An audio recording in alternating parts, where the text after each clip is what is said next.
시청자 여러분 안녕하십니까. 전일 우리 증시 대단했죠. 개장 이후 45년 만에 코스피가 4,000선을 돌파했습니다. 3,000에서 4,000에 넘어오기까지 불과 얼마 걸리지 않았습니다. 주요국 증시 중에 한국 코스피는 연초 대비 60% 이상 오른 거의 유일무이한 지수이기도 하네요. 우리만 좋은 건 아니고요. 뉴욕의 3대 지수도 사상 최고치, 일본 역시나 사상 최고치 행진입니다. 함께 좋기 때문에 조금 더 힘받고 있는 글로벌 증시인데요. 언제든 세론이 나와도 이상하지 않을 만큼 좋은 흐름이 이어졌습니다만 그래도 누릴 수 있을 때 충분히 더 누려야 될 것 같습니다. 자, 오늘 새벽 뉴욕장 역시 분위기 좋았습니다. 어떤 내용들이 있었는지 하나씩 짚어보시죠. 정말 대단한 저력을 보여주고 있는 우리 증시입니다. 코스피는 4,000을 돌파했고 어쩌면 미국 증시 S&P도 올해 안에 7,000선을 도전해 볼 수 있을까요? 간밤에 3대 지수 다시 한번 사상 최고치를 경신해내면서 마감을 지었습니다. 나스닥 지수 기술주와 반도체주들의 강세에 힘입어서 1.9%의 플러스권이었고요. 오늘 종가 기준 최고치 S&P 500 지수 역시 1.2%의 강세 6,900 포인트 선을 단 25포인트 격차 남겨두고 있는 상황입니다. 오늘 S&P 500 지수는 올해 들어서 무려 35번째 최고치를 경신해내면서 거래를 마쳤습니다. 시장을 밀어올렸던 상승의 재료는 미중 무역 합의에 대한 낙관론이 되겠습니다. 주말 사이 미국과 중국 간의 이 고위급 회담이 있었고 그 회담 결과가 매우 긍정적이었다는 베센트 재무장관의 발언이 있었죠. 그리고 나서 간밤에 트럼프 대통령 또한 느낌이 좋고 시 주석을 매우 존경한다. 그러면서 낙관론을 조금 더 강화하기도 했습니다. 중국 외교부 측에서도 지금 미국과 중국이 서로를 존중하고 있다라는 발언을 내놨습니다. 신화통신의 보도로 조금 전에 전해졌고요. 이 모든 것들이 무역 합의에 대한 낙관론을 키우고 있습니다. 우리 시간으로 30일 목요일 한국에서 진행이 될 예정이죠. 특히나 반도체주들 엔비디아와 퀄컴이 리드를 하면서 강세를 이끌었고요. 오늘 울프리서치 측에서는 이 중국의 히토류 통제가 연기될 가능성이 큰 만큼 미국과 중국 간의 무역 전쟁, 휴전은 거의 확실한 것 같다라고 얘기를 했습니다. 리스크 온 센티먼트에 강하게 불이 켜졌습니다. 리스크 센티먼트의 척도라고도 볼 수 있죠. 비트코인과 암호화폐 가격이 다 함께 올랐는데요. 특히 비트코인 가격 현재 구간에서 1%대의 상승세를 이어가고 있습니다. 11만 3,800달러 선 부근에서 거래가 되고 있고요. 그런 반면에 안전자산에 대한 선호도는 약화가 됐죠. 금 선물 가격 3%대의 급락세를 나타내고 있습니다. 장중한 때 현 선물 가격이 모두 4,000선을 반납하는 움직임이 포착되기도 했고요. 이에 따라 금 관련주들 역시도 간밤 미국장에서 급락으로 거래를 마쳤습니다. 그렇다면 종목들의 분위기가 어땠는지 조금 더 자세하게 들어가 보겠습니다. 보시다시피 전체적으로 초록불들을 켜주고 있는 하루였습니다. 오늘은 미중 반도체, 미중 전쟁 혹은 미중 무역 갈등의 대표적인 수혜주, 피해주들이 엇갈린 흐름을 나타냈다라는 것이 특징이었습니다. 지금은 갈등 완화 쪽으로 가닥이 잡히고 있잖아요. 어제 말씀드렸다시피 갈등이 완화됐을 때 가장 크게 수혜를 입는 쪽이 바로 반도체 주식들이 되겠습니다. 트럼프 일기 당시에도 그러한 흐름이 나타났다라고 말씀을 드린 바가 있었는데요. 이 양국의 관계가 완화된다면 미국이 반도체를 조금 더 수출 확대할 수 있기 때문입니다. 특히 엔비디아의 주가가 2.8% 급등을 나타냈고요. 이제 GTC에 대한 기대감 역시 자리하고 있습니다. 젠슨왕의 기조연설 28일에 진행이 됩니다. 여기에서 나오는 각종 주제들, 관련주들에 대한 주목도 필요하고요. 그리고 AMD의 주가 역시도 2.7% 급등세를 보여줬습니다. 어제 IBM의 양자 컴퓨터 개발, 거기에서 AMD의 칩이 사용이 되면서 7%대 급등을 했다라고 전해드린 바가 있었는데요. 간밤에 추가적인 강세를 나타내면서 월간 기준으로 무려 63%의 급등세를 달려가고 있는 상황입니다. 간밤에 강세를 야기해 화제했던 뉴스는 미국 에너지부와 10억 달러 규모의 파트너십을 체결했다라는 뉴스였고요. 이를 통해서 슈퍼컴퓨터 2대를 구축한다라는 소식들 전해지고 있습니다. 요즘 AMD 잘 나가고 있습니다. 자, 그리고 퀄컴의 주가 11%대의 급등이었습니다. 엔비디아에 본격적으로 도전장을 내밀고 있습니다. 사실 퀄컴은 그동안은 스마트폰 반도체, 이 프로세서에 주력했던 회사이잖아요. 그런데 이제는 데이터 센터용 AI 칩 시장에 본격적으로 뛰어들겠다라는 계획을 밝혔습니다. 내년에 AI 200 그리고 내후년에 AI 250 칩을 공개하겠다라고 얘기를 하고 있고요. 물론 지금 사실 엔비디아가 이미 장악하고 있는 시장에 비교적 늦게 후발주자로 진입하는 경향이 있습니다만 이를 통해서 새로운 성장의 동력을 자리 잡을 수 있게 될지 기대를 해봐야 되겠습니다. 자, 이렇게 AI 반도체주들 전반적으로 올랐다는 점 체킹을 해드렸고요. 그랬던 반면에 미중 갈등이 완화되면 피해를 볼 수밖에 없는 쪽이 바로 히토류 관련주들이 되겠습니다. 특히나 올해 들어서 정말 많이 숨가쁘게 올랐던 만큼 한 번쯤 쉬었다가도 이상할 것이 전혀 없는 구간이라고도 볼 수가 있을 텐데요. 간밤에 대표 종목인 MP 머티리얼즈가 7%대, USA 레어어스 그리고 에너지 퓨얼스 등 관련한 종목들이 전반적으로 부진했다라는 점 주의가 필요해 보입니다. 우리 증시도 그 흐름을 이어받아 갈 수 있겠다라는 점 유의해 보셔야 되겠고요. 그 밖에 특징적인 움직임을 보였던 종목들 테슬라입니다.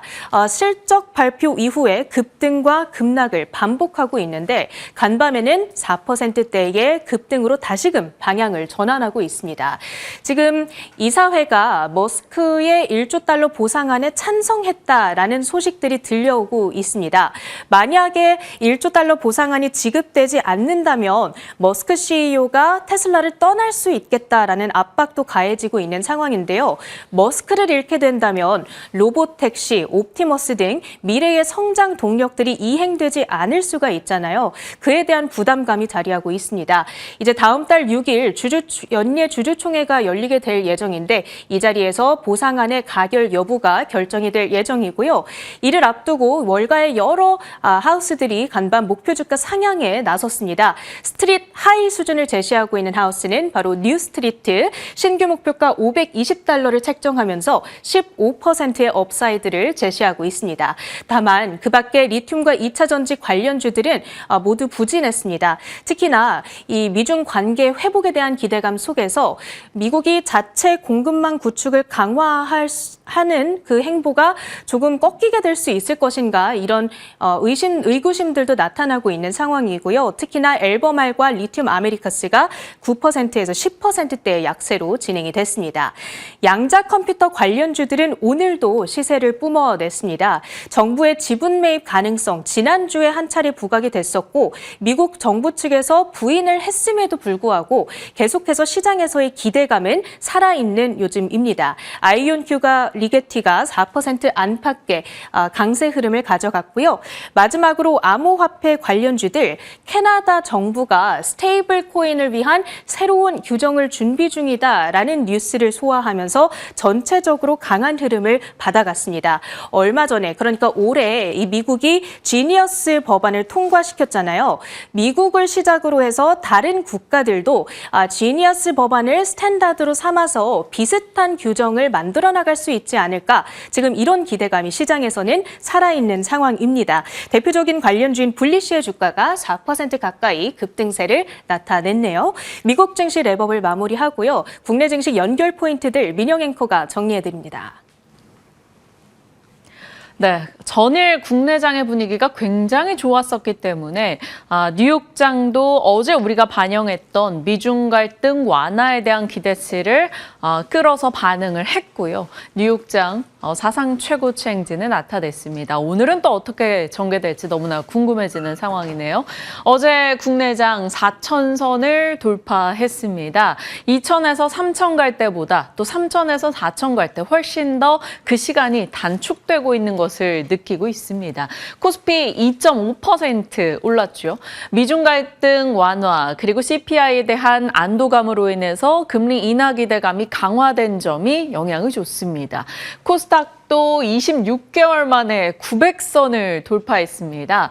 바이오와 엔터, 그동안 소외됐던 이들의 약진으로 인해서 코스닥의 키 맞추기 현상도 같이 나타났죠. 시가총액 1위 알테오젠의 꾸준한 우상향의 마무리가 바이오 딴에는 긍정적인 힘을 실어줬습니다.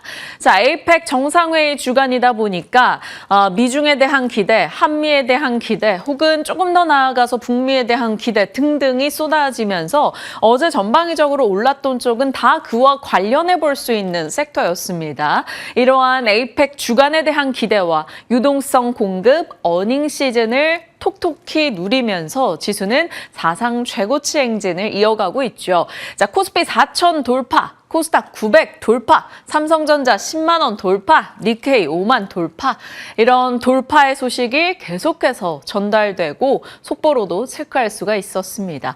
주요국 중에서 연초 대비 유일하게 60% 이상, 거의 68% 정도의 상승률을 나타내는 코스피죠. 그러다 보니까 어제 증권주 다수에서도 신고가 흐름이 나왔습니다. 자, 이재명 대통령의 블룸버그와의 인터뷰 내용 중에 생산적 금융을 다시 한번 강조하면서 부동산에서 주식시장으로의 머니무브 한 번 더 의지가 피력됐다라는 시각이 있습니다. 그래서 증권주들의 강세가 조금 더 힘받을 수 있었겠죠. 자, 어제 올랐던 섹터들 보시면 반도체 조선, 엔터, 바이오텍입니다. 상반기, 하반기 주도주인 조선주와 반도체, 그리고 소외주인 엔터와 바이오텍이 어제 함께 가는 모습이었죠. 반도체, 어제 외국인은 그냥 삼성전자를 샀다라고만 표현해도 과언이 아닐 정도로 삼성전자 외국인의 매수가 집중이 됐습니다. 어느덧 외국인 지분율이 52%로 올라왔네요. 10년 평균 지분율 53%, 최고로 많이 가졌던 때가 58%. 아직까지 그때 대비해서는 지분율이 더 채워질 여지가 있다라는 시각으로도 해석이 가능할 겁니다. 자, SK 하이닉스, 어제 외국인의 선택지에서는 삼성전자에 대비해서 밀렸죠. 외국인이 매도로 대응을 했습니다. 삼성전자만 샀다라고 볼 수 있는데요. 그럼에도 불구하고 주가는 4.9%, 기관의 매수세가 힘을 받아갔죠. 12조 정도 영업이익이 나올 것이다라는 기대감이 있습니다. 영업이익률 50%에 육박할 것이라는 전망까지 더해지면서 아무래도 이번 주 중반 실적 발표를 앞둔 기대감 등이 자리하고 있네요. 애프터마켓에서 8.4%의 상승 흐름을 보여주기도 했습니다. 애프터마켓에서 삼성전자 노이즈가 좀 있었는데 그 영향에 조금 더 탄력을 받기도 했고요. 반도체 진영의 이들의 시세가 앞으로 어떻게 이어질 것인가 보셔야겠습니다. 자, 상반기는 조선이었었는데 조금 쉬더니 하반기 말에 또다시 힘내는 조선주입니다. 트럼프 혹은 러트닉이 조선소에 방문할 수도 있다라는 얘기가 나왔죠. 물론 일정 보도에서는 트럼프에 대해서는 부인의 이야기가 나오긴 했습니다. 미정이긴 합니다만 누가 됐든 올 수 있다라는 기대, 그리고 한미 정상회담 과정 속에서 조선 마스가 협력에 대한 얘기가 강조될 수 있다라는 기대감 등이 영향을 줬고요. 캐나다 총리가 곧 하나오션에 방문한다라는 소식이 들려오면서 어제 조선주 힘 받았습니다. 중심에는 삼성중공업, 이 큰 대형 종목이 이 정도 장대 양봉을 기록하다니요. 수주 관련한 이슈도 있었기 때문에 17%의 급등이었고요. 요즘 탄력적으로 가장 가파르게 움직이는 건 또 HJ중공업인 것 같아요. 11% 상승세. 그 외에 HD 현대 관련한 조선 분야가 전방위적으로 상승 흐름을 나타낸 어제입니다. 추가적으로 반도체와 조선의 시세 체크해 보시고요. 자, 이들은 상반기, 하반기 주도주였었습니다. 소외단에서는 엔터와 바이오텍이 어제 반응을 보였죠. 엔터의 어제 상승을 촉발한 계기가 된 것은 이 방탄소년단이 내년에 컴백을 해서 북미 투어를 엄청 할 것이다 라는 외신 보도가 있었습니다. 그러한 영향 속에 그로 인해 실적이 좋아지겠지라는 기대감으로 연결된 거죠. 정확한 콘서트, 북미 투어 횟수 이런 거에 대해서는 여러 가지 노이즈가 있긴 합니다만 분명한 건 연초에 방탄소년단의 컴백이 있다라는 거죠. 완전체로. 그리고 에이펙에서 연설을 방탄소년단의 RM이 맡게 됐다라는 소식 등이 영향을 주면서 어제 엔터즈 모처럼 반등했어요. 연말이다 보니까 또 이제 성수기에 돌입한다라는 점, 여러 가지 콘서트 투어 이후에 굿즈 매출에 대한 기대감 이런 것들이 반영이 됐습니다. 하이브, JYP 엔터, YG 엔터 등 같이 올라줬고요. 하이브가 어제 7% 이상의 상승으로 거래를 마쳤습니다. 잠시 후 엔터에 대해서 자세히 미나 앵커가 브리핑해 주시겠습니다. 자, 그다음은 바이오텍입니다. 어제도 말씀드렸습니다만 철저하게 소외돼 있었죠. 하반기 들어서. 그리고 금리 인하에 대한 내러티브는 추가적으로 강화됐습니다. 관심을 받을 계기가 필요했는데 아니면 다른 쪽에서 수급이 이동할 계기가 필요했던 거죠. 그런 측면에서 어제 모처럼 바이오 진영의 종목들이 함께 가는 분위기가 형성이 돼서 드디어 바이오도 관심을 받게 되는 것인가 기대치가 높아졌습니다. 일단 지난주에 보로노이 임상 일상 관련해서 좋은 소식이 있었는데 그에 대한 후속 평가 등이 비교적 긍정적으로 전달이 됐고요. 어제 한미약품의 급등도 제약바이오단에 힘을 실어주는 내용이 아니었나 싶습니다. 26%의 상승을 기록했고요. 보로노이, 알테오젠, 삼천당제약, ABL바이오, D&D 파마텍 어제 올라가는 종목들이 굉장히 많았다라는 점에서 제약바이오의 모처럼 군집성을 띈 상승세, 추가적인 시세가 이어질 수 있을지 지켜보도록 하겠습니다. 어제장 시장에서 눈여겨볼 수 있는 내용들을 정리해봤습니다. 넘어가 보시죠. 자, 드디어 바이오가 움직였죠. CPI로 인한 금리 인하 기대감, 그리고 독일에서 제약바이오 산업 전시가 굉장히 크게 30일까지 이어진다라는 점, 그동안 수급적인 소외를 받았었다라는 점에서 어제 모처럼의 이들의 상승은 반갑게 느껴졌습니다. 비만 치료제 혹은 메쉬, 지방간염 치료제에 대한 기대감이 있었고요. 거기에 바이오텍, 엘로 기대감도 다시 한번 등장을 했습니다. 시장에 관심을 받는 게 굉장히 중요했는데요. 어제 나온 소식들이 그래도 제약바이오 뉴스가 좀 많았어서 힘을 받았네요.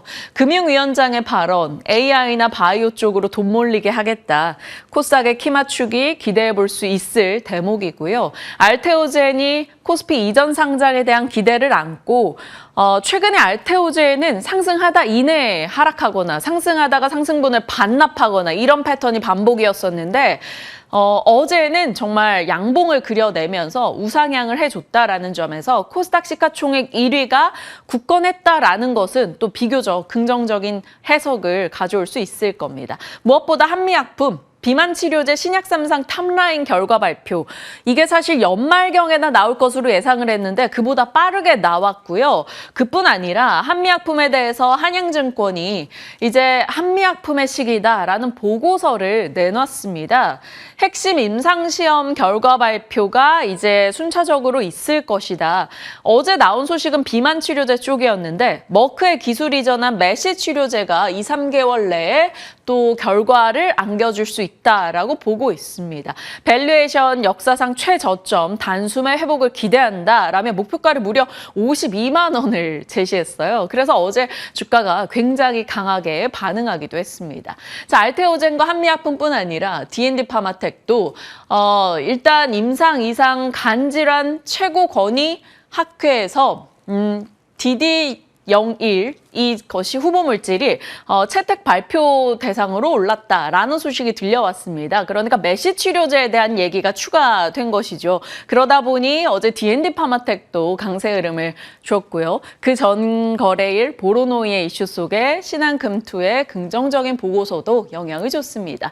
그런데 어제 다수의 종목군들이 올라가긴 했습니다만 비만과 메시 치료제 관련한 종목들이 조금은 더 탄력이 좋았다라는 측면에서 정말 반등을 준다면 기존에 가장 강했었던 쪽에서 주는 것이구나라는 것을 한 번 더 확인할 수 있는 대목이었습니다.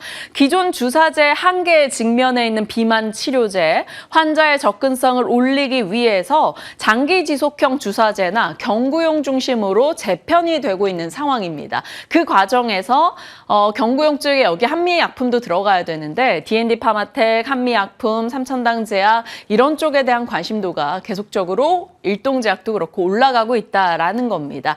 이 비만 치료제에 대한 관심이 증가하면 증가할수록 후속으로 같이 성장하는 게 바로 메쉬 치료제 시장입니다.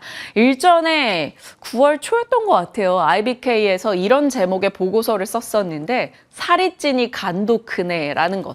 그러니까 비만 환자들이 많아지면 많아질수록 결국에는 그것을 방치할 경우 간 경변이나 혹은 간암으로 발전하기 때문에 이 메쉬 치료제에 대한 관심이 올라갈 수밖에 없다라는 겁니다. 그런데 지금 메쉬 치료제 같은 경우는 세계적으로 FDA 승인을 받은 건 단 2건에 불과합니다. 한마디로 앞으로 후속 파이프라인에 기회가 있다라고 볼 수도 있는 대목인 거죠. 이 시장은 굉장히 클 것으로 보이고 이 국내 기업이 나름 경쟁력을 갖추고 있다라는 점에서 메쉬 치료제는 나름의 제약바이오 산업의 블루오션으로 여겨지고 있습니다. 국내에서 그럼 메쉬 치료제 관련주 어떻게 꼽아볼 수 있을까요? 한미약품, D&D 파마텍, 올릭스 중심으로 많이들 살펴보고 있고요. 그 뒤를 동아ST, LG화학, 유한양행, 인벤티지랩 등등을 꼽아보고 있습니다. 그래서 제약바이오가 반등을 한다면 알테오젠, 보로노이 등등으로 알보리펩 중심으로 관심을 가져야 될 것인가 아니면 메쉬 혹은 비만 당뇨 치료제 쪽으로 관심을 가져야 될 것인가 고민이 되는 시점인데요. 오늘 잠시 후 진만쌤과 전략 챙겨보도록 하겠습니다. 제약바이오에 대한 얘기였고요. 자, 어제 10만 전자를 기록했던 삼성전자 신고식일까요? 시간 외 애프터 거래에서 약간의 노이즈가 있었습니다. 일부 언론에서 HBM4 퀄 테스트 실패에 대한 보도가 있었고요. 애프터마켓 시세 보시면 이렇게 출렁이는 모습을 보여줍니다. 그리고 나서 그것이 사실 무근이다 등의 얘기 등 나왔고요. 이 노이즈에 출렁거렸던 것을 일정 부분 다 회복하며 거래를 마쳤습니다. 이러한 노이즈에 저희가 몇 번씩 뒤었는지 모르겠습니다만 빠르게 확정 관련한 뉴스 등이 쏟아졌으면 좋겠습니다. 일단은 명확한 건 노이즈의 출렁이었으나 삼성전자는 회복하며 거래를 마쳤다이고요. 디지타임즈에서 삼성전자와 한미반도체가 관계 회복했다라는 보도를 내기도 했습니다. 과거부터 좀 유명했던 얘기죠. 삼성과 한미의 갈등에 대한 이야기. 결국 한미와 틀어지면서 하이닉스와의 경쟁에서 밀린 게 아니냐 뭐 이런 얘기들도 있었는데요. 일단은 협력 가능성, 다시 관계 개선, 그러면 추가적인 기술 경쟁력을 확보하는 데 우호적일 뉴스가 되겠습니다. 삼성전자와 한미반도체 모두에게 긍정의 소식일 거고요. 삼성전자가 HBM 경쟁력을 높이려고 30% 가격 인하를 단행한다. 아무래도 SK하이닉스 대비해서 후발주자이기 때문에 가격으로라도 충분히 빠르게 물량 확보를 해나가서 점유율을 키워가고자 하는 이야기가 아닐까 이런 시각 등이 나오고 있는데 이것은 독이 될지 득이 될지는 조금 더 지켜봐야겠습니다. 자, 그리고 단독 뉴스입니다만 엔비디아가 초소형 AI 슈퍼컴에 삼성전자의 SSD 메모리 반도체를 탑재한다라는 뉴스가 있었습니다. 이 부분은 잠시 후에 따로 보도록 하겠고요. 무튼 삼성전자 10만 전자로서 약간 어제 신고식을 치렀던 애프터마켓의 이슈였고요. 10월 들어 증권사들 삼성전자 목표가를 어느 정도 내고 있나 정리를 했는데요. 낮게 보는 쪽은 11만 원 정도, 그것도 지금은 거의 달성해 나가고 있는 상황이죠. 어제 10만 2천 원이었으니까요. 지금 KB, 유안타, 미래에셋, 하나, IBK 등에서는 뭐 11만 원 후반에서 14만 원 정도 보고 있으니까요. 삼성전자 어떻게 봐야 될지 추가적으로 흐름 체크해 가겠습니다. 자, 단독 뉴스라서 좀 그렇긴 합니다만 주의는 필요합니다만 일단 체크는 하겠습니다.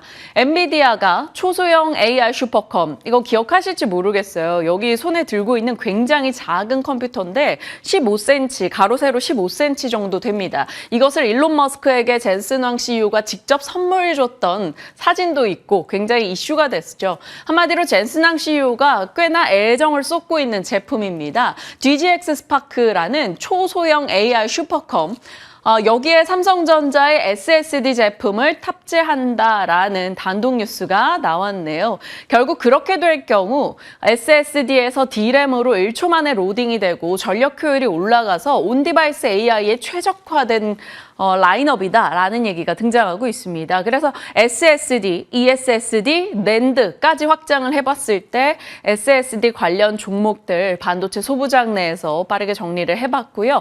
안 그래도 뭐 시장에서 관심을 워낙 강하게 받고 있는 분야들이기 때문에 추가적인 시세가 있을지 정도 고민해 보도록 하겠습니다.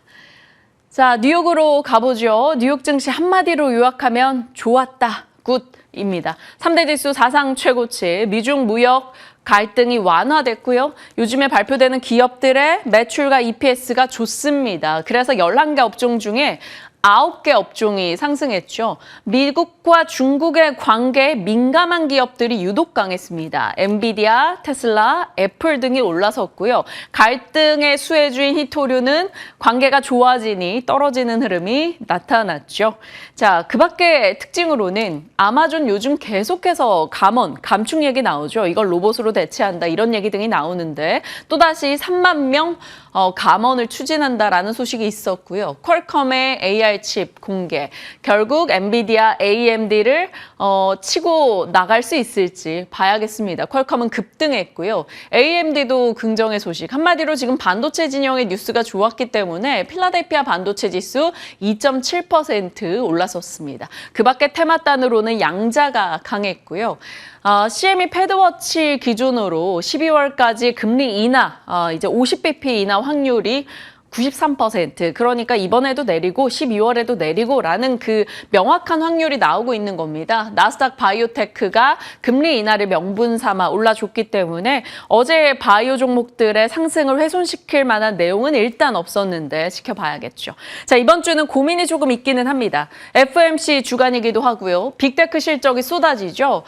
마이크로소프트부터 해서 빅테크들이 실적 발표를 하면서 어떤 얘기를 내놓느냐가 엔비디아에게 굉장히 중요하다라고 말씀드렸는데 그것은 결국 한국의 반도체에게도 중요한 내용일 겁니다. 또 GDP, PCE 등도 이번 주 지표 발표 예정돼 있고요. APEC 정상회담, 랠리도 있기 때문에 이번 주는 정말 말 그대로 슈퍼위크입니다. 자, 또다시 전력을 강조하고 나선 러트닉 미국 상무장관입니다.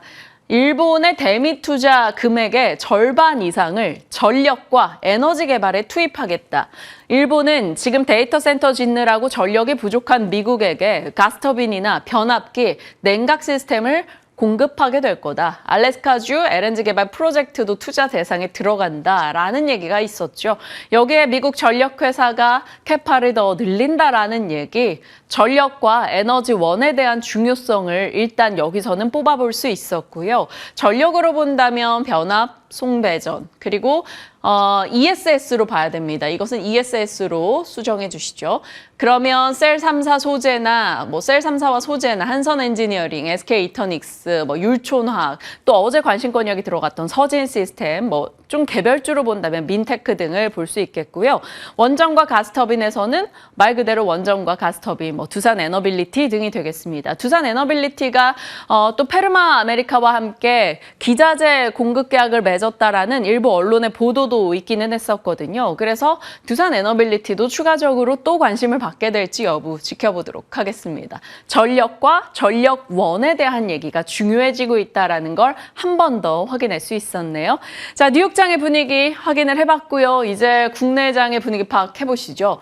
자, 뉴욕 증시가 사상 최고치 좋았습니다. 그리고 AI 진영도 나쁘지 않았죠. 퀄컴, AMD, 엔비디아 등이 올랐고요. GTC 연설을 앞둔 젠슨왕 모멘텀을 추가적으로 시장은 기대하고 있습니다. 미중 관련한 긍정의 내용도 나왔고요. 다만 이 부분은 사실 어제장의 국내장에 다 반영이 됐던 것이라서 추가적으로 긍정의 시세를 이어갈 수 있을지 봐야겠습니다. 업종으로 봤을 때는 미국이 필요하다라는 것을 러트닉 상무장관이 언급해줬죠. 전력, ESS, 가스터빈 등이고요. ESS에 나쁘지 않을 뉴스는 테슬라의 반등, 다만 리튬 등에서는 하락의 흐름이 나오긴 했습니다. 자, 두산 에너빌리티, 미국의 페르미 아메리카와 대형 원전 기자재 예비 공급 계약을 맺었다라는 소식이 있었고요. 자, 금리 인하 키워드에서 제약바이오의 연속성이 나올 것인가 체크해 주시고, 조선은 하나오션에 어제 실적이 있었죠.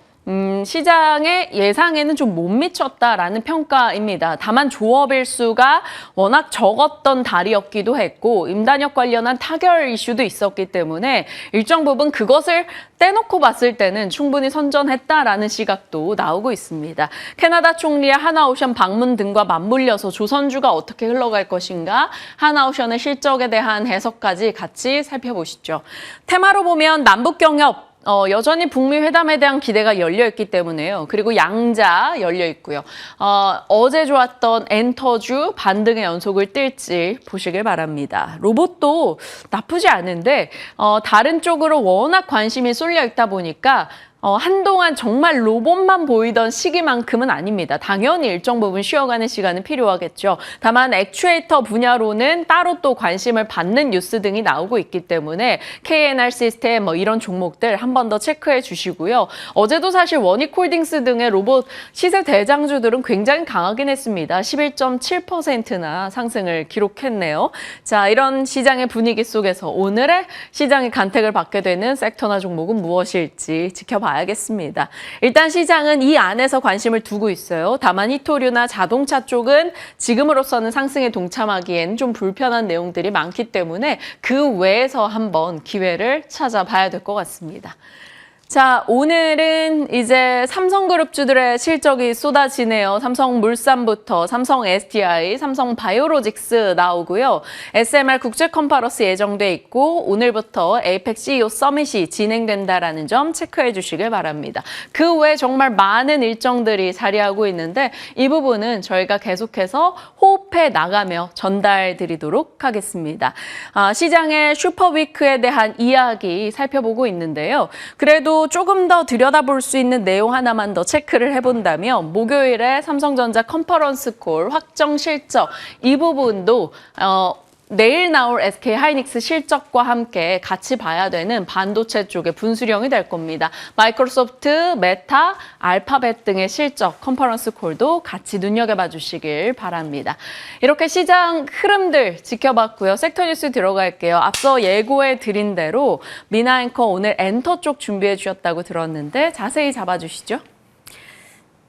네, 엔터주에 대해서 제가 저번에 한번 브리핑을 해드릴 때 이제 건강한 조정을 거치고 있다 이렇게 말씀을 드렸습니다. 그게 진짜인 걸까요? 전일 상승률을 살펴보시면 그 반등이 꽤나 강했다는 점을 살펴볼 수가 있습니다. 보시면 이제 하이브의 주가가 7%대로 가장 강한 탄력을 받았고요. SM이라든지 JYP 엔터테인먼트, YG엔터까지 모두 다 탄력적인 주가 흐름을 연출하기도 했습니다. 이제 시진핑 국가주석이 10월 말 며칠 뒤에 우리나라를 방한할 것으로 예정이 되어 있는데 에이펙에 대한 기대감이 한층 더 높아지면서 이번에는 진짜 한한령 해제가 이루어질 것인가에 대한 베팅이 지속이 되고 있다. 이렇게 살펴볼 수 있을 것 같습니다. 따라서 엔터주들의 주가 흐름 앞으로 어떻게 전개될 수 있을 것인가 이러한 부분들에 대한 근거를 하나하나 살펴보도록 할 텐데요. 되고파 너의 오빠.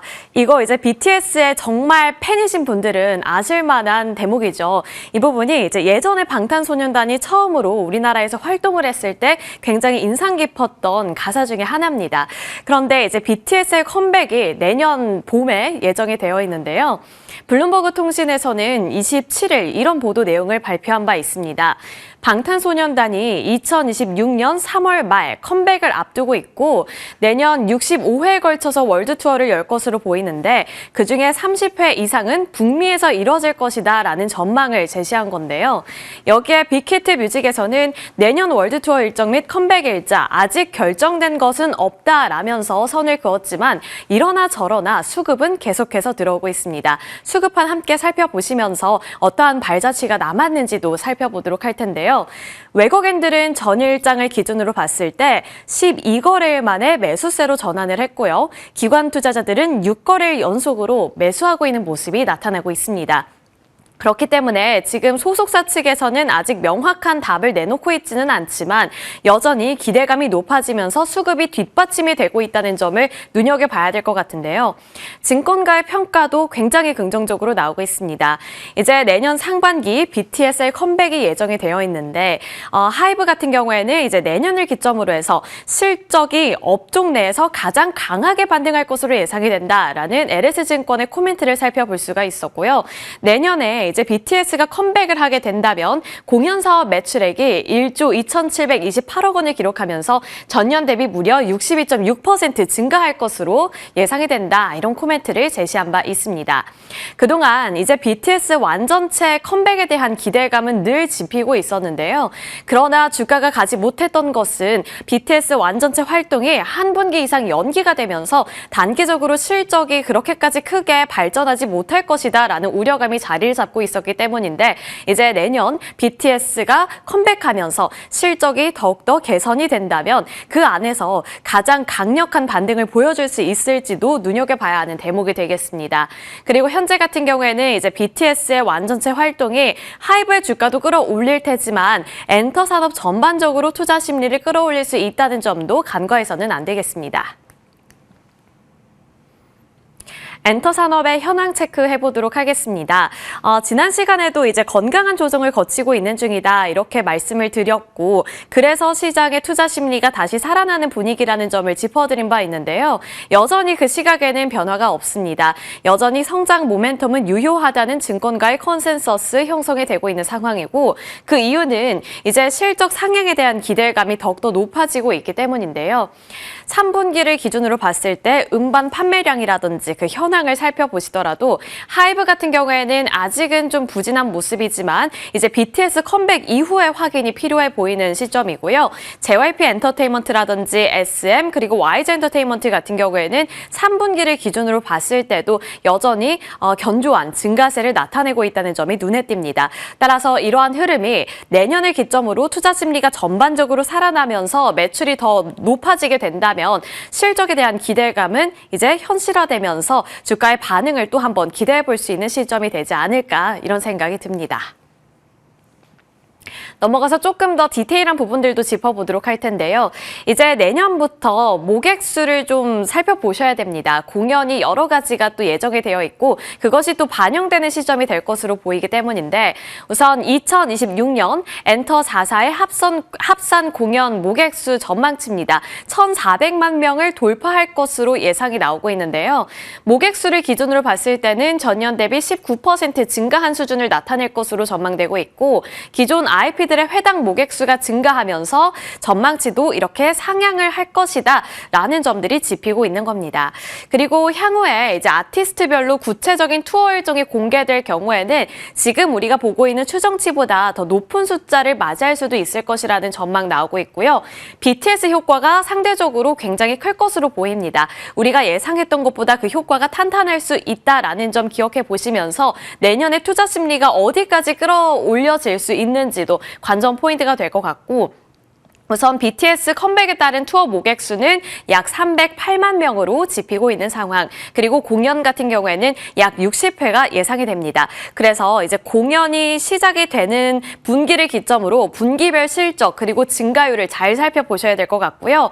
하이브뿐만 아니라 그 외에 엔터 3사들도 BTS의 간접 수혜를 기대해 볼 수 있다라는 시각도 나오고 있는데 그 이유는 이제 BTS를 통해서 K-팝이 다시 한번 글로벌적으로 흥행하게 되고 바이럴이 된다면 K-팝에 대한 관심도가 높아지면서 다른 엔터사들의 IP들 그리고 아티스트들 쪽으로도 관심도가 높아질 수 있다는 겁니다. 그렇게 된다면 글로벌적으로 신규 팬들이 유입이 될 수 있고 그로 인한 낙수 효과를 기대해 볼 수 있다는 관점이었고요. 그리고 콘서트 수요가 증가할 경우에는 티켓 값도 함께 상승하면서 저연차 IP들의 공연도 증가하게 될 것이다. 그리고 이것이 바로 실적으로 고스란히 연결이 될 것이다 라는 내러티브가 꾸준히 나오고 있는 겁니다. 그리고 엔터사별로 모객 수와 공연 횟수를 정리해 본 건데요. 내년 전망치입니다. 살펴보시면 하이브 같은 경우에는 약 600만 명을 모객할 수 있을 것으로 보이고 총 집합해서 봤더니 공연 횟수는 아마 235회 정도 예상이 된다라는 관점 나오고 있습니다. JRP 엔터테인먼트 같은 경우에도 견조하게 나오고 있고요. SM과 YG엔터 같은 경우에도 공연 횟수라든지 그리고 모객수에 대한 기대감이 한층 더 높아지고 있습니다. YG엔터 같은 경우에는 이 엔터 4사 중에 가장 낮은 숫자를 기록하고 있죠. 공연 횟수 전망치 관점에서요. 하지만 그 이유는 이제 블랙핑크 월드 투어가 올해부터 시작이 됐기 때문에 뭔가 뒤처진다라고 보기보다는 올해 끌어당겼다. 이러한 관점으로 해석도 해볼 수 있습니다. 자, 이제 트렌드가 새롭게 자리 잡고 있습니다. 그래서 제가 이 이미지를 가져온 이유는 지금 팬덤의 분위기도 달라지고 있고 팬덤 문화가 달라지면서 소비하는 트렌드도 바뀌고 있기 때문에 이 트렌드에 발빠르게 대처하는 엔터사들의 실적이 그 누구보다 더 눈에 띌 수 있을 것 같기 때문에 의자 뺏기 게임이 생각이 났습니다. 그래서 누가 더 빠르게 적응을 하느냐, 누가 더 그 자리를 선점하느냐에 따라서 실적이라든지 주가 반응이 더욱더 달라질 수 있을 것 같은데요. 엔터 4사와 관련해서 과연 어떠한 노력들을 하고 있는 것인가, 그리고 누가 선점할 수 있을 것인가를 알기 위해서는 그 트렌드를 먼저 파악을 해야 합니다. 우선 지금 증권가에서 주목하고 있는 부분은 달라진 소비 문화인데요. 그리고 그 소비 문화를 뜯어본다면 두 가지 정도가 크게 달라졌다는 점을 체감해 볼 수 있습니다. MD 시장이 점점 더 커지고 있기 때문에 MD 시장을 잘 공략하는 기업이 살아남을 가능성이 높다, 이렇게 점쳐지고 있고요. 그리고 K-팝이 글로벌적으로 흥행하다 보니 해외 팬들을 공략할 수 있는 전략을 세우고 있는 기업들을 위주로 살펴보자라는 관점이 나오고 있습니다. MD 시장은 제가 엔터사들에 대해서 브리핑을 해드릴 때마다 강조를 많이 해드렸죠. MD 시장은 점점 더 커지고 있다는 점을 꼭 기억해 보셔야 될 것 같은데, 팬덤 구조를 살펴보시면 예전에는 우리나라라든지 일본, 중국에만 국한이 되어 있었기 때문에 코어 팬덤층이 탄탄했습니다. 하지만 이제는 글로벌적으로 퍼지다 보니 라이트 팬덤 문화가 많이 활성화되고 있다고 하는데요. 엄청나게 몰입하는 팬은 아니어도 조금 더 숫자가 늘어났다는 점에서 의미를 갖고 있습니다. 그렇게 될 경우에는 대중 소비 기반이 확장이 되고 있다, 이렇게도 해석을 하고 있기 때문에 대중들의 마음을 살 수 있는 MD, 이러한 뭔가 물건을 만드는 것이 하나의 경쟁력이 될 수 있다는 분석이었고요. 팬덤 구매력이 이렇게 확장이 되다 보니 공연과 음원 뿐만 아니라 MD 쪽으로도 강조하려는 시도가 나타나고 있다는 점에서도 다변화된 전략을 갖고 있는 기업들을 위주로 살펴보자는 관점이 나오고 있습니다. 그리고 MD 부문의 고성장 초입 단계를 지금 우리가 맞이하고 있기 때문에 캐릭터 상품을 넘어서서 리빙, 패션, 뷰티 쪽에서 물건들을 많이 이렇게 확대하는 기업들이 조금 더 유망해 보인다라는 시각이었고요. 콘서트 규모가 확장이 된다는 것은 결국에 MD 시장이 구조적으로 커질 수 있는 성장 동력을 의미하기 때문에 이제 콘서트 횟수를 늘린다든지 규모가 크게 나오는 그러한 엔터사들을 위주로 살펴보는 것이 유력해 보인다라는 관점까지 살펴볼 수 있습니다. 그리고 내년에는 콘서트 횟수라든지 모객 수가 모두 다 증가할 것으로 전망이 되는 만큼 MD 매출의 성장세도 지속될 것이라는 관점 나오고 있다는 점까지 체크 포인트가 되겠습니다. 그리고 해외 팬들을 공략하는 부분 살펴보시면요. 이제 글로벌 팬심 저격 콘텐츠를 누가 더 발빠르게 그리고 기민하게 잘 만들어내느냐에 따라서 글로벌 팬층을 더욱더 확장시킬 수 있을 것이라는 시각이 나오고 있는데요. 최근 들어서 이 시장의 흐름을 살펴보신다면 미국과 일본을 넘어서서 이제는 유럽과 중남미 시장까지 확대되고 있는 분위기이기 때문에 그 안에 문화라든지 분위기를 잘 공략하는 엔터사들의 콘텐츠들 눈여겨보자라는 관점 나오고 있습니다. 그리고 MD와 관련해서 중국 쪽에서도 콘텐츠라든지 MD를 강조하려는 시도 나타나고 있기 때문에 만약에 이번 에이펙에서 중국에서 어떠한 이슈가 터진다든지 한한령 해제에 대한 기대감이 한층 더 높아진다면 중국 쪽에서 메리트를 갖고 있는 기업을 눈여겨보는 것도 하나의 전략이 될 수가 있겠죠. 그래서 미래 성장 동력인 해외 현지화 그룹을 주목해보자. 그리고 하이브가 캐츠아이를 갖고 있는 대표적인 기업이기 때문에 이러한 부분들 살펴보시면 좋을 것 같고요. 이제 엔터사들의 로컬 아티스트 프로젝트와 MD 효율화 그리고 팬덤을 기반으로 한 수익 구조 고도화라든지 이런 점들이 맞물리게 되면서 엔터사들은 2차 성장 사이클을 맞이할 수도 있다는 관점이 조금 더 높아지고 있습니다. 이어서 종목 살펴보겠습니다. 하이브 그리고 YG엔터를 준비해 봤는데요. 앞서서 트렌드가 새롭게 형성이 되고 있고 바뀌고 있다 이렇게 말씀을 드렸고 그 안에서 지금 가장 잘 적응하고 잘 해내고 있는 기업이 바로 하이브와 YG엔터입니다. 그리고 LS증권과 키움증권에서 이 하이브와 YG엔터를 가장 주목하는 종목으로 선정하기도 했는데요. 하이브 같은 경우에는 LS증권에서 39만 원까지 목표 주가를 제시했고요. 키움증권은 38만 원 으로 제시했습니다. 이제 여전히 가장 중심을 잡고 있는 것은 BTS의 컴백이 될 텐데 BTS의 완전체 컴백과 캣츠아이 같은 해외 현지화 그룹을 통해서 2026년에는 글로벌 확장의 가속화를 기대해 볼 수 있다라는 관점이 나오고 있고 기대되는 저연차 라인업 엔하이픈 투어라든지 르세라핌의 월드 투어가 내년에 예정이 되어 있는 만큼 내년 실적에 대한 기대감 높여볼 수 있을 것 같습니다. 그리고 이제 해외 현지화 그룹 하면 하이브가 대표적인 기업인데요. 캣츠아이뿐만 아니라 남미 시장을 공략하고 있는 기업 그리고 산토스 브라보스의 데뷔가 이루어졌기 때문에 이제 내년쯤에 또 한 번 기대감을 걸어볼 수 있다는 점 따라서 이 엔터사들 내에서는 중장기적인 모멘텀이 가장 뚜렷한 기업으로 하이브가 꼽히고 있다는 점도 체크포인트가 되겠습니다. 그리고 YG엔터가 차선 호주로 꼽히고 있는데요. 12만 원으로 제시가 됐고 블랙핑크 앙코르 공연 일정이 발표가 됐고요. 월드 투어 같은 경우에는 올해 7월부터 내년 1월까지 블랙핑크의 월드 투어 효과 기대해 볼 수 있을 것 같습니다. 그리고 신인이죠. 베이비몬스터의 월드 투어 규모가 점점 커지고 있는 만큼 이에 대한 기대감도 걸어볼 수 있을 것 같고요. 빅뱅의 20주년 활동 재개까지 지금 예정이 되어 있는 상황이기 때문에 실적 그리고 실적을 기반으로 한 주가 반등을 예상해 볼 수 있다는 점도 체크포인트가 되겠습니다. YG 같은 경우에는 꾸준히 잘해왔던 모범생 같은 종목이지만 이제 하이브 같은 경우에는 BTS가 컴백하면서 앞으로에 대한 기대감이 조금 더 높게 점쳐지고 있기 때문에 지금 증권가에서 하이브의 성장 여력 그리고 주가 반등 여력이 가장 크게 점쳐진다라고 말을 하고 있는 만큼 내년을 기점으로 잘 살펴보셔야겠습니다. 단기적으로는 이제 에이펙 모멘텀 있다는 점까지 체크포인트 되겠고요. 실적 같은 경우에는 하이브 이번에 3분기 실적 컨센서스를 하회할 것으로 예상이 되지만 앞서서 말씀드린 것처럼 내년 BTS 컴백을 기점으로 봐야 하는 실적이다. 그리고 YG엔터테인먼트는 꾸준히 잘해왔던 만큼 3분기 실적도 컨센서스를 상회할 것으로 예상되고 있습니다. 이제 내년을 기점으로 건강한 조정을 마치고 본격적으로 주가가 튀어오를 수 있을 것인지 잘 살펴보셔야 될 것 같고요. 그에 맞는 투자 전략들 저희와 함께 세워보시죠.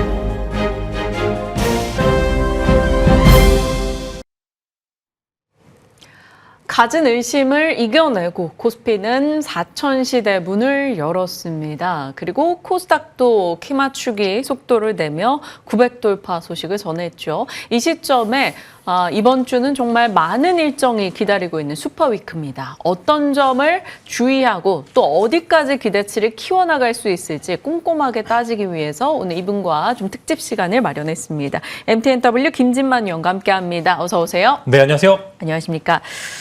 생각보다 빠르게 4,000선을 돌파했습니다. 쉬다 갈 줄 알았는데 정말 쉬는 시간은 하루 정도로 짧고 또다시 그 이상으로 올라주는 흐름이 반복되고 있어요. 그래서 시장에 대해서 투자자들에게 중간 점검을 해드려야 될 것 같아서 오늘을 마련했습니다. 시장 어떻게 판단하십니까? 네, 셉니다. 정말 세고요. 그 다음에 이제 개인 투자자분들도 굉장히 수익이 높은 시장이긴 합니다만, 자, 적절하게 외국인 투자자와 기관 투자자들이 서로 물량을 주거니 받거니 하면서 자산의 가격은 늘어가고 그 다음에 손실을 보고 있는 사람들은 좀 적은 구간이다라고 좀 말씀을 드리려고 하는데 일단은 상승세에 정말 취해서 좋은 부분들도 있겠지만 물론 그 안에 약간의 의심에 섞인 부분들이 존재를 합니다. 지금 현재 시장의 분위기를 보시게 되면은 삼성전자와 하이닉스가 지수의 대부분을 끌어줬습니다. 즉 이제 삼성전자 사실 한 4-5개월 전이죠. 4월 5일만 해도 못난이 소리를 들었는데 이제 어제자로 전체 글로벌 시가총액 20위 안에 들어섰습니다. 그래서 이게 정말 가격이 뷰를 만든다고 갑자기 삼성전자가 정말로 멋있어 보이는 그런 모습들이 보이고 있는데 일단은 봤었을 때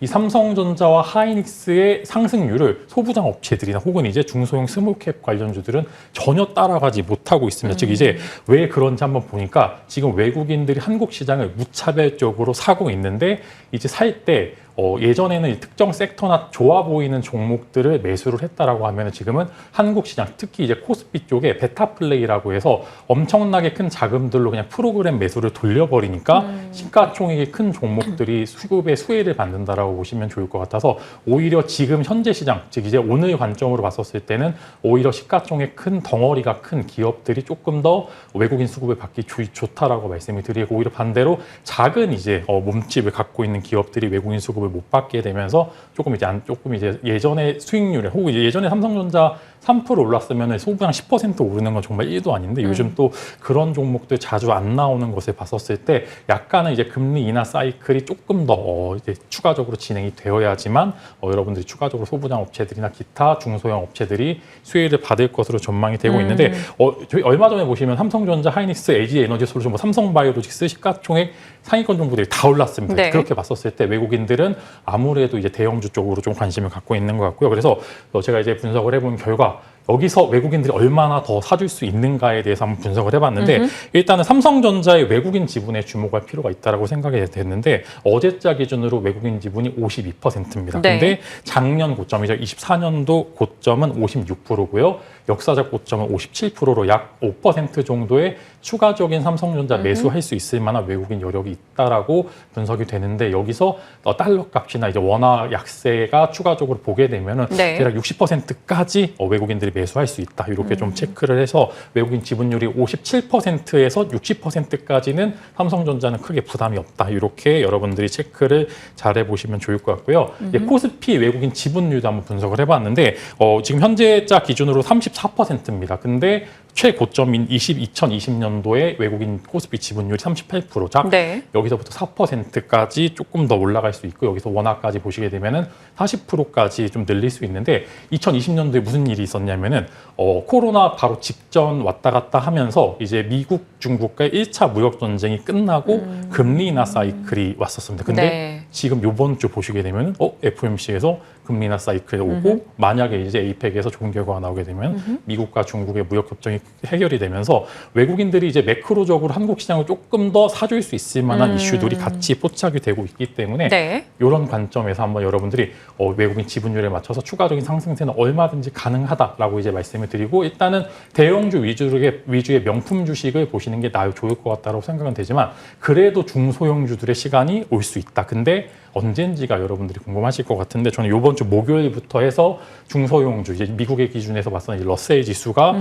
아마 목요일부터 조금 오를 것으로 전망이 되고 있는데 다들 이제 FOMC에서 금리 인하 관련된 이야기들만 하고 있습니다만 저는 지금 시장도 그렇고 이제 개인 투자자들이 양적 긴축이 종료가 되는 것에 대한 기대감을 조금 너무나 낮게 잡고 있는 것 같습니다. 즉 지금 저는 양적 긴축이 목요일 날 거의 100%의 확률로 마무리가 될 거다라고 생각이 되고 여기서 추가적인 기대는 양적 완화가 어느 정도 빠르게 되는지 여부가 조금 더 중요할 것 같습니다. 그래서 실제로 미국의 이제 미국 연준의 준비 지준금을 보시게 되면은 너무나 낮아져 있기 때문에 이미 지난달 파월 의장이 양적 긴축 중단할 수 있을 것 같다라고 해서 갑자기 이야기했던 부분들이 이런 여러 가지 이제 퍼즐을 맞춰보게 되면 이번 주에 양적 긴축이 종료가 되면서 유동성이 공급을 받고 금리 인하까지 더해지게 되면서 한국은 코스닥 혹은 이제 약간의 스몰캡 정도 중에서 이익 개선세가 뚜렷한 기업들 보시면 좋을 것 같고 미국 쪽 네. 보시는 분들은 러셀 지수 한번 보시면 좋을 것 같다 이렇게 말씀을 드리면서 목요일 날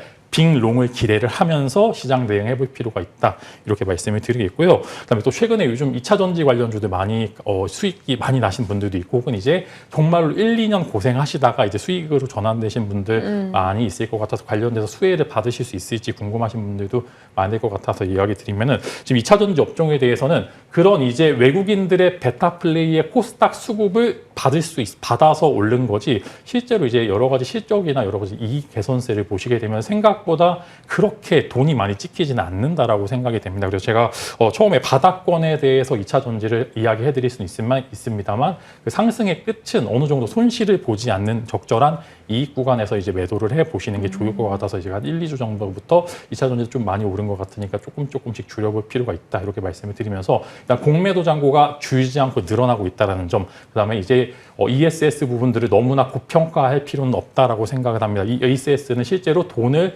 많이 벌 수 있는 사업부는 아니기 때문에 이것에 대해서 너무 장밋빛을 가질 필요는 없다라고 말씀을 드리겠고 2차 전지 쪽을 보실 때 여전히 전기차 쪽을 제외하고 이야기할 수는 없습니다. 그래서 전기차 성장세가 여기서 조금 더 나오게 된다라고 하면은 그때 대해서 2차 전지에 대한 뷰를 살짝 바꿀 수 있겠습니다만 지금은 너무나 많이 올랐기 때문에 굳이 여기서 2차 전지를 신규 매수하거나 아니면 기존에 수익권이신 분들은 어느 정도 정리할 필요는 있다. 이렇게 말씀을 드리면서 4,000p 내에서 정리를 해보자면은 대형주 위주의 매수세를 목요일까지는 기대를 해보실 필요가 있고요. 여기서 추가적으로 이제 연말까지는 분명히 이제 4,500까지는 올라갈 수 있다. 이렇게 말씀을 드리겠고 이제 중소형주, 이제 소부장이나 혹은 코스닥 종목들 바이오 쪽 보실 분들께서는 목요일 이전에 가장 많은 물량을 담으실 필요가 있다. 이렇게 말씀을 드리면서 한 주 잘 하면 정말 이번 주에는 수익이 많이 날 수 있을 만한 그런 한 주다. 이렇게 정리해 드리도록 하겠습니다. 네, 일단은 외국인 혹은 이제 외국 수급에서 베타 플레이 과정에서 한국의 대형주 중심의 강세 흐름이 나타났고 이러한 현상은 이어질 것이나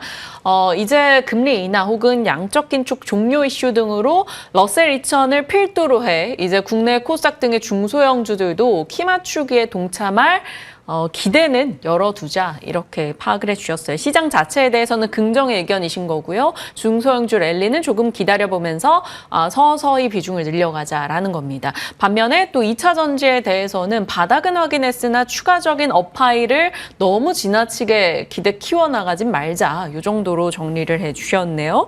그렇지만 최근에 2차 전지 쪽 보면 강하긴 강하거든요. ESS 뭐 어떤 날은 전고체 이런 이슈 등으로 올라가고 실적도 LNF, 뭐 LG 엔솔 일부 기업들은 괜찮아지고 있어서 그래도 좀 축약을 해볼게요. 좋은 쪽으로다가. 네, 좋은 쪽으로 말씀을 드리면은 만약에 여기서 한 번 정도의 더 조정이 나온다라고 하면은 바닥에 대한 냄새는 제가 또 기가 막히게 맡기 때문에 그때 가서 이야기 드릴 수 있을 거다라고 말씀드리고 이번 주 보시게 되면은 일단 포스코 퓨처의 실적을 잘 끊었습니다. 잘 끊었는데 생각보다 더딘 영업이익 개선세가 포착이 된 부분들, 그다음에 오늘 삼성 SDI, 그다음에 내일 LNF까지 오늘 해서 삼성 SDI. 네, 이제 좀 2차 전지 상위권 기업들이 이제 실적을 발표를 하는데 여기서 하나만 기스만 나도 전체적인 섹터가 살짝 이제 무너질 수도 있다라는 점 말씀을 드리면서 안 좋다라는 이야기가 아니라 지금은 주가가 많이 올랐기 때문에 싸지길 노려야지 여기서 추가적인 상승을 기대를 하면서 신규 매수하기에는 너무나 매력적인 가격대는 지나갔다. 즉 이제 버스가 어느 정도 지나가서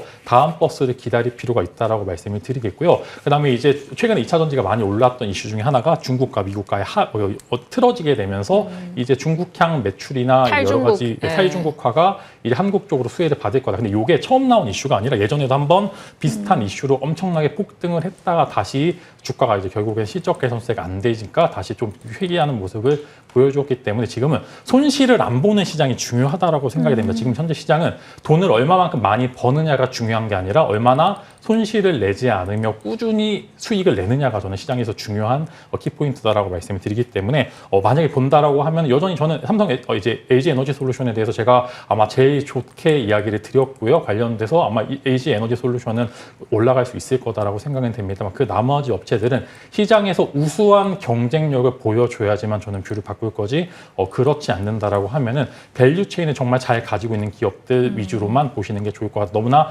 작은 기업들이 많이 오르는 것에 대해서 의미 부여할 필요는 없다라고 생각이 되고 있기 때문에 만약에 또 단기간 조정이 나오게 된다라고 하면 엔솔 위주로 보시는 게 좋을 것 같다. 이렇게 정리를 해드리도록 하겠습니다. 네, 좋습니다. 2차 전지에 대한 진만쌤의 톤 확인했고요. 이제 반도체 쪽 보겠습니다. 반도체에 대해서는 2차 전지와 다르게 게 올라갈 때도 계속적으로 비중을 늘려가는 쪽으로 또 종목의 영역을 확장하는 쪽으로 전략을 주셨습니다. 실제로 뭐 반도체 종목들의 시세나 뭐 말씀 주신 종목들의 상승률 너무나 좋은데 이쪽도 많이 올라서 사실 언제 뭐 차익 실현의 계기가 나와도 이상하지 않을 것만 같은 시세란 말이죠. 그런데도 반도체에 대해서는 여전히 굳건한 확신을 갖고 계십니까? 네, 굳건한 이제 눈이 보이는 종목과 섹터를 보시게 되면은 반도체 쪽은 여전히 좀 많은 포트폴리오 안에 비중을 좀 있을 필요가 있다라고 말씀을 드리겠는데 먼저 일단 동이특이 가장 어둡다라는 표현을 하고 싶습니다. 지금 이제 반도체 종목들 실적이 하나둘씩 나오고 있는데 제가 이제 말씀드린 것처럼 아직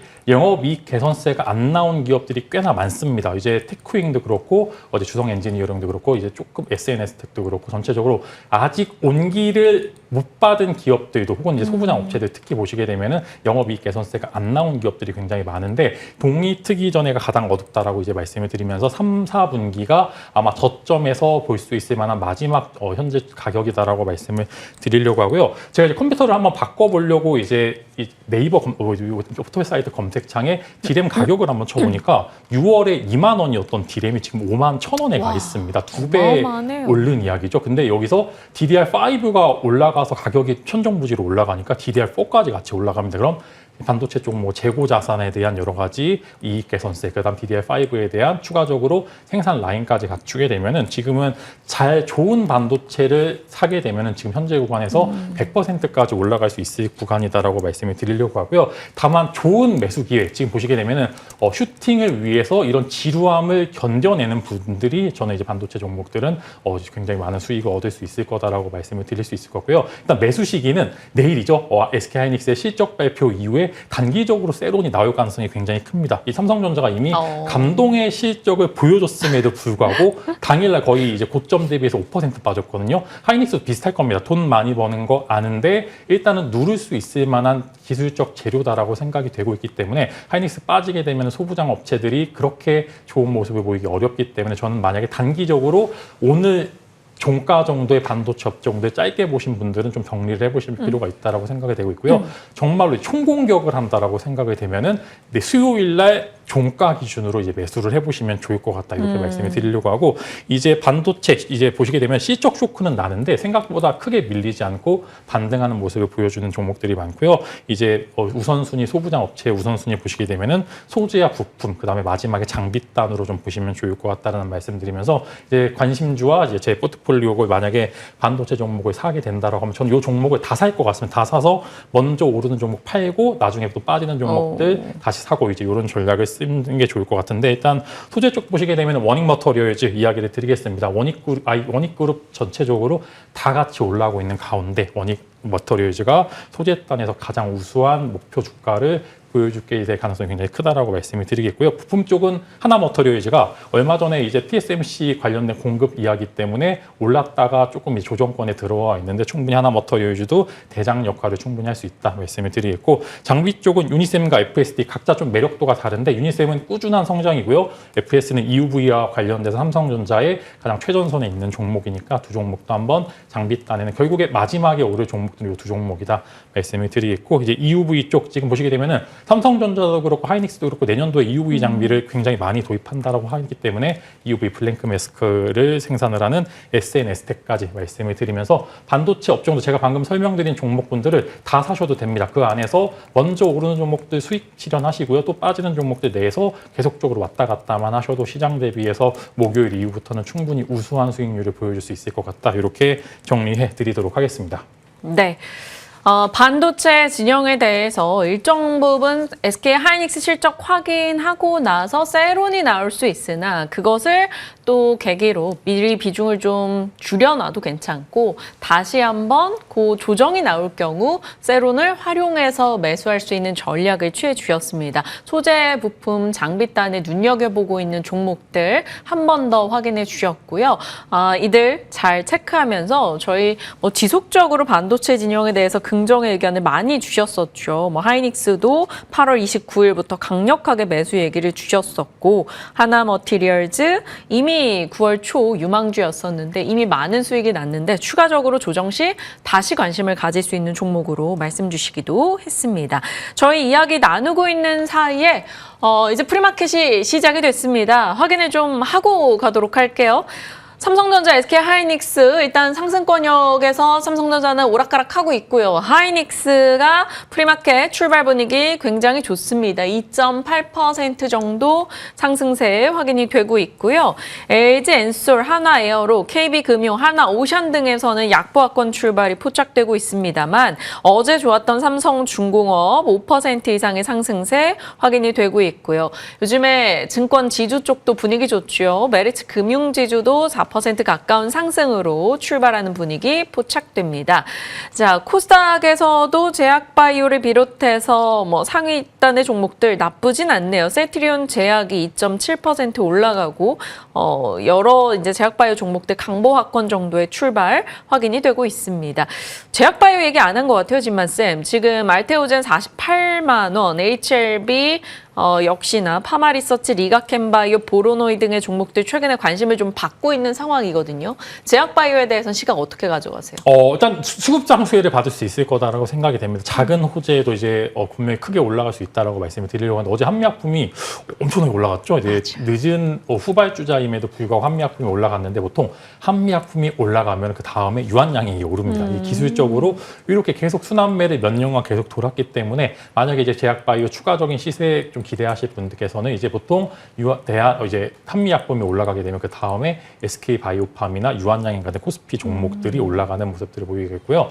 이제 이제 너무나 유명하죠. 리가켄바이오나 알테오젠, 보로노이 같은 종목들은 적절한 박스권 하단에서 사면은 분명히 좋은 기회가 있을 거다라고 말씀을 드리겠고 상단 돌파에 대해서는 사실 추가적인 시세가 나오려면 이제 개별 종목에 조금 더 이벤트에 좀 초점을 맞출 필요가 있기 때문에 제약바이오 괜찮을 거다라고 생각이 되고 여기서 이제 추가적인 상승세는 가능하다. 다만 가격적인 전략을 보시게 되면 밴드 추세선 하단에서 매수하는 게 조금 더 수익이나 마음이 편할 거다. 왜냐하면 제약바이오는 사일 수는 있겠습니다만 이게 올라갈 때 힘과 내려갈 때 힘이 정말 무시무시하기 때문에 심적으로 가격이 좀 싸야지만 이제 상대적으로 좀 더 편안한 그런 모습들을 보여주고 있기 때문에 저는 제약바이오는 올라갈 수 있겠습니다만 기왕 사는 거면 조금 더 싸게 사는 게 좋을 것 같다. 좀 이렇게 정리를 해드리도록 하겠습니다. 네. 그리고 지금 프리마켓에서 하나오션은 하락입니다만 삼성중공업과 그 외에 HD한국조선해양 등의 조선주들의 분위기가 나쁘지 않습니다. 에이펙 정상회담에서 조선의 모멘텀이 남아있는 상황이에요. 캐나다 총리도 하나오션에 방문한다 했고 트럼프가 됐든 누가 됐든 조선소에 방문할 수도 있다라는 기대감이 아직은 열려있는 상황이고요.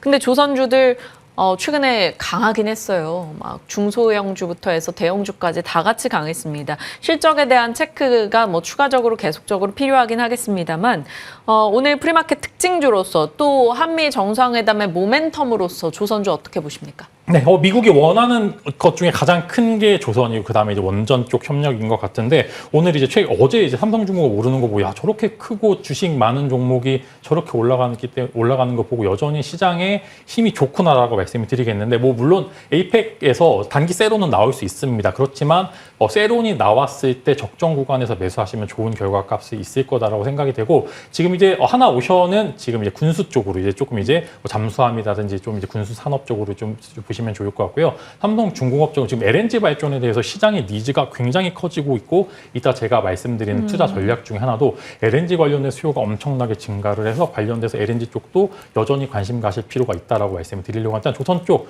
괜찮을 겁니다. 이제 기자재 업종도 올랐는데 단기적으로 한번 누를 만한 이슈가 에이펙에서 또 커다란 뭐가 없다라고 가정을 하게 됩니다. 그다음에 어제 저녁 정도에 나온 이슈가 트럼프가 또 조선소 방문 안 한다라고 이제 이야기했던 부분들이 있기 때문에 뉴스에 좀 왔다 갔다 하는 시장이 될 수도 있습니다. 그래서 조금 이제 안정적이진 않겠습니다만 그래도 가격적으로 메리트가 있었을 때를 기다린다라고 하면 조선주들은 지금 당장 매수 버튼 누르기보다는 그냥 다음 주 정도에 이슈가 좀 정리가 되고 한번 매수를 해보시는 게 좋을 것 같다 이렇게 말씀을 드리면서 기자재 업종 중에서는 동성화인텍이 덜 갔습니다. 어제 LNG 쪽 삼성중공업 올랐는데 LNG 기자재 업종들이 조금 덜 올라갔던 부분들이 포착이 되고 있기 때문에 SNC스나 혹은 이제 동성화인텍 같은 기업들 아마 오늘 추가적인 시세를 한번 정도 기대를 해봐도 좋을 것 같다. 이렇게 정리해 드리도록 하겠습니다. 네, 좋습니다. 그리고 앞서 바이오는 저희가 살펴봤으니까요. 오늘장 중요하게 보시는 이슈로는 온사이트 발전이라는 키워드를 건네주셨다고 합니다. 온사이트 발전하면 생각나는 게 약간 가스터빈 이런 쪽인데 네. 어떤 얘기입니까? 네, 사실 이게 생소한 단어일 수도 있는데 역시 잘 아시니까 이제 딱 정확히 가스 터빈과 가스 엔진 관련주를 보셔야 되는 게 맞는데 일단은 이제 데이터 센터 쪽 매출이나 영업이익 그다음에 파이가 이제 캐펙스 투자가 계속 늘어나고 있는데 전력에 대한 투자는 사실 굉장히 좀 소극적으로 나타나고 있는데 최근에 이제 온사이트 발전이라고 해서 데이터 센터 바로 근처에 전력 수급 자원들을 만들어서 거기서 이제 전력을 바로바로 공급을 하는 예전 같은 경우에는 먼 곳에서 대형 발전소에서 전력을 끌어오게 되면서 이제 여러 가지 변압기나 전선에 대한 니즈가 많이 올라갔던 게 사실인데 요즘 트렌드 자체가 데이터 센터 근처에 전력 부지를 만들어서 전력을 그 자리에서 공급을 하는 중소형 이제 발전소에 대해서 시장의 니즈가 굉장히 올라가고 있습니다. 왜냐하면 얼마 전에 이제 미국 원전주 폭락하신 거 보신 것처럼 당장 대형 원전이 삽을 풀려면은 5년 이상 걸린다, 3년 이상 걸린다 이런 니즈가 있기 때문에 그런 시간적 딜레이가 있기 때문에 시장은 당장 전력을 공급할 수 있을 만한 부분들에 대해서 니즈를 가질 수밖에 없다라고 말씀을 드리고 미국 쪽 종목들 보시게 되면은 블룸에너지나 이제 GE, 베르노바 같은 기업들 한번 보시면 좋을 것 같고 국내 섹터와 기술 쪽으로 보시게 되면은 연료 전지 기업들 그다음에 가스 터빈과 가스 엔진 기업들 그다음에 소형 원자로 관련돼서 SMR 관련주 한번 보시면 좋을 것 같다라고 말씀을 드리겠고요. 이게 왜 그러냐면 지금 당장의 매출과 영업이익과 수주잔고가 늘어나고 있는데 두산 에너빌리티를 제외하고는 사실 주가가 좀 고만고만한 기업들이 굉장히 많이 나오고 있어서 단기적으로도 충분히 매력도가 있는 섹터지만 내년을 봤었을 때 올 연말을 봤었을 때 이 온사이트 발전 관련주만큼 좀 안정적으로 좋은 수익을 뽑아낼 수 있을 만한 섹터는 없을 거다 이렇게 말씀을 드리면서 만약에 제가 증권사 관계자라서 이 관련된 ETF를 국내에서 만들다라고 하면은 관련주로 보시게 되면은 두산 퓨얼셀과 두산 에너빌리티, 그다음에 HD 현대중공업과 HD 현대인프라코어, 그다음에 BHI S&T 에너지 한테까지 이렇게 제가 ETF를 편입을 할 거다라고 저는 말씀을 드리려고 하고요. 당장 오늘 그래서 뭘 사야 되냐라고 이제 물어보시게 되면 저는 오늘 당장 두산 퓨얼셀과 HD 현대인프라코어 두 종목을 포트폴리오에 편입을 하면서 보통 3분기, 4분기 때 어닝 서프라이즈 나온 섹터가 이제 가스 엔진 쪽이거든요. 그래서 이제 LNG 관련돼서 선박용 엔진과 그다음에 발전용 엔진을 만드는 엔진주 한번 여러분들이 관심을 가져보시면 좋을 것 같습니다. 네. 저희가 이야기 나누고 있는 사이에 프리마켓 시세도 굉장히 활발하게 진행이 되고 있는데요. 특징주 중에서 오름 테라퓨틱스도 눈에 띕니다. 오늘 10% 상승세 프리마켓에서 시세 보이네요. UBS 글로벌 헬스케어 초청 코스닥 유일 기업으로서 특징주격의 뉴스가 전달이 됐고요. 삼성중공업 저희가 앞서 시세 체크한 대로 7%의 상승입니다. 삼화전기도 올라가는데 오늘 엔비디아 AR 슈퍼컴의 삼성전자 메모리 탑재 관련한 뉴스가 있었죠. SSD용 S캡 기업입니다. 오늘 6% 정도 앞서 밸류체인 소개 때 전달해 드렸고요. 그 밖에는 셀트리온 제약, GI이노, 동국제약, 대화제약 이런 제약주들이 올라다던가 아니면 변압기와 전력을 줄여줄 수 있는 유리기판 종목들의 강세 정도가 확인이 됩니다. 변압기와 전선주들 오늘도 강한데 신만쌤 이쪽도 한번 체크해 주실까요? 네, 전선과 변압기는 뭐 수출 데이터 그냥 전체적으로 다 좋았을 때 같이 올라가기 좋은 종목이다라고 말씀을 드렸고 아까 이제 오름 테라퓨릭스 말씀을 해주셨는데 보통 오름 테라퓨릭스가 오르게 되면은 최근에 근접해서 묶여 있는 종목들이 인투셀이나 G2G 바이오 같은 최근에 상장한 기업들이 좀 같이 올라갑니다. 네. 그래서 대체 거래소 쪽에서 거래가 안 되지만 만약에 계속적으로 이 오름 테라퓨릭스가 시세를 유지한다라고 하면 당일날 매매 전략으로 따시게 되면은 G2G 바이오나 인투셀 같은 이제 좀 최근에 상장한 기업들 한번 보시면 좋을 거고 최근에 또 G2G 바이오는 무상증자 관련된 이슈도 있었기 때문에 아마 하단부에서 올라갈 때 조금 셀 수도 있다 이렇게 말씀을 드리면서 그냥 변압기나 전선 쪽은 눌림에 계속적으로 매수를 해보시면 좋을 것 같고 오늘 당일날 바이오 쪽이 힘을 좀 더 받는다라고 하면은 인투셀이나 G2G 바이오를 후발주자로 한번 여러분들이 관심 가져보시면 좋을 것 같다. 좀 이렇게 정리해드리도록 하겠습니다. 네, 풀마켓 시장 분위기와 함께 최근에 국내장에서 눈여겨볼 수 있는 주요 섹터들에 대한 방향 같이 설정해봤습니다. MTNW 김진만 위원과 함께했네요. 고맙습니다.